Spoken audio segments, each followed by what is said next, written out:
Olá, queridos, a paz do Senhor. Quem fala com você é o professor Zé Roberto.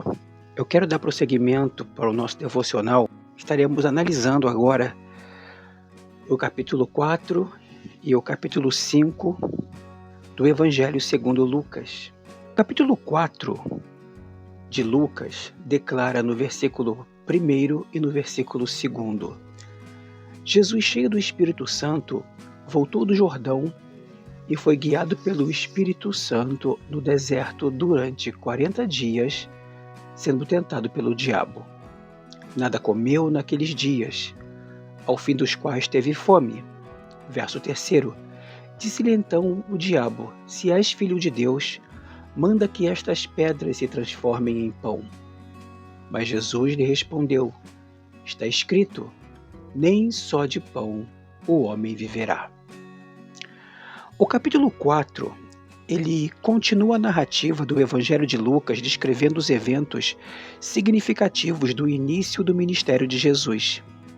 Este capítulo destaca a tentação de Jesus no deserto, sendo o início do seu ministério de ensino e cura, e sua rejeição em sua cidade natal. Dos versículos 1 ao 13, Jesus é tentado no deserto, pois ele é levado pelo Espírito Santo. Porque após o seu batismo, Jesus é conduzido pelo Espírito ao deserto, onde jejua 40 dias e é tentado pelo diabo. O diabo apresenta 3 tentações a Jesus: transformar pedras em pão para saciar a sua fome, adorar o diabo em troca de poder humano e testar a proteção de Deus saltando de um alto pináculo. Em cada caso, Jesus responde com citações das Escrituras e resiste às tentações.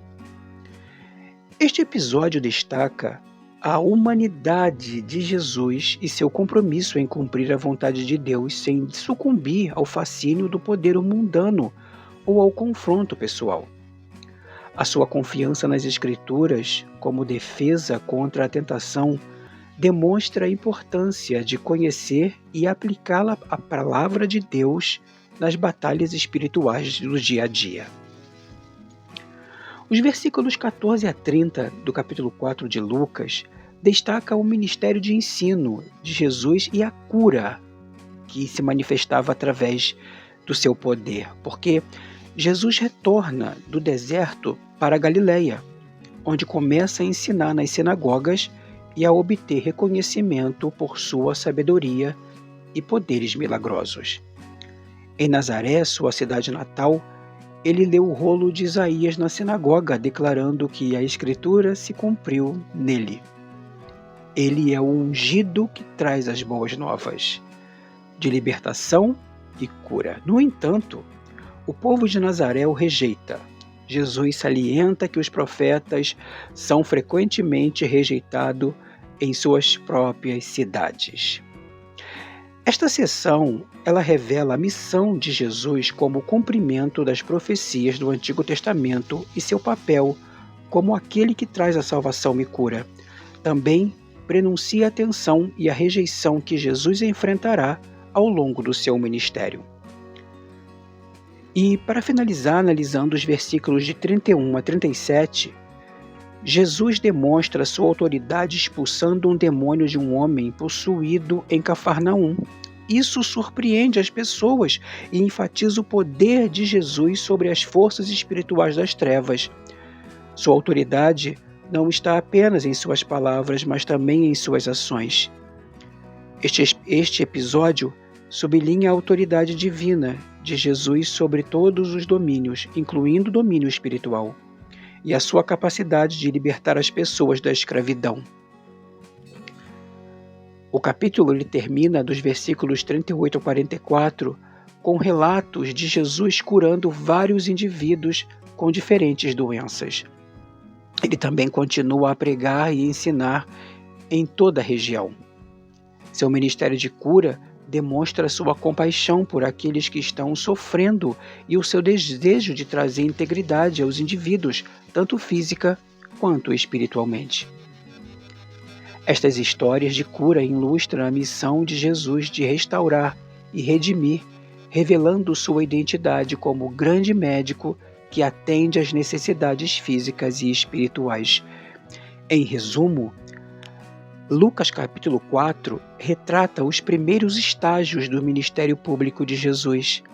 Ele destaca sua vitória sobre a tentação, a proclamação de seu papel como cumprimento das Escrituras, sua autoridade sobre as forças espirituais e o seu ministério de cura movido pela compaixão.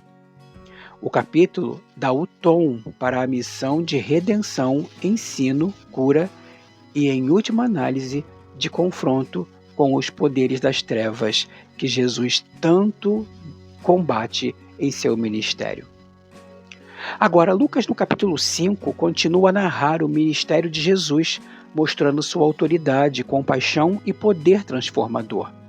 Este capítulo contém vários eventos significativos, incluindo a pesca milagrosa, o chamando de primeiros discípulos e a cura de um leproso e as controvérsias com líderes religiosos.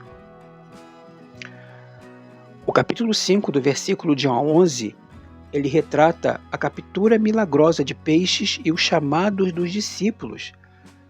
Porque aqui no capítulo 5, do versículo 1, diz o seguinte: aconteceu que, ao apertá-lo a multidão para ouvir a palavra de Deus, estava ele junto ao lago de Genezaré e viu 2 barcos junto à praia ao longo. Mas os pescadores, havendo desembarcado, lavaram as redes. No versículo 3, e entrando em um dos barcos, que era de Simão, pediu-lhe que se afastasse um pouco do mar, e assentando-se ensinava no barco as multidões. Jesus ensina uma multidão à beira-mar da Galileia, e depois pede a Simão, isto é, Simão Pedro, que se lance nas profundezas e lance as redes por um tempo. Apesar da dúvida inicial de Simão, ele obedece e eles pescam uma quantidade enorme de peixes. Este acontecimento surpreende Simão, Tiago e João, que eram sócios no negócio de pesca. Jesus diz-lhe que a partir de agora serão pescadores de homens, indicando a sua nova missão de trazer as pessoas para o reino de Deus. Este episódio ele sublinha a autoridade de Jesus sobre a natureza e a sua capacidade de transformar as vocações num propósito mais elevado. A resposta dos discípulos exemplifica a fé e a obediência exigidas para seguir Jesus. Do versículo 12 ao 16 do capítulo 5, Jesus encontra um homem com lepra e se aproxima dele em busca de cura. A lepra não era apenas uma doença física, mas também carregava um estigma social e religioso.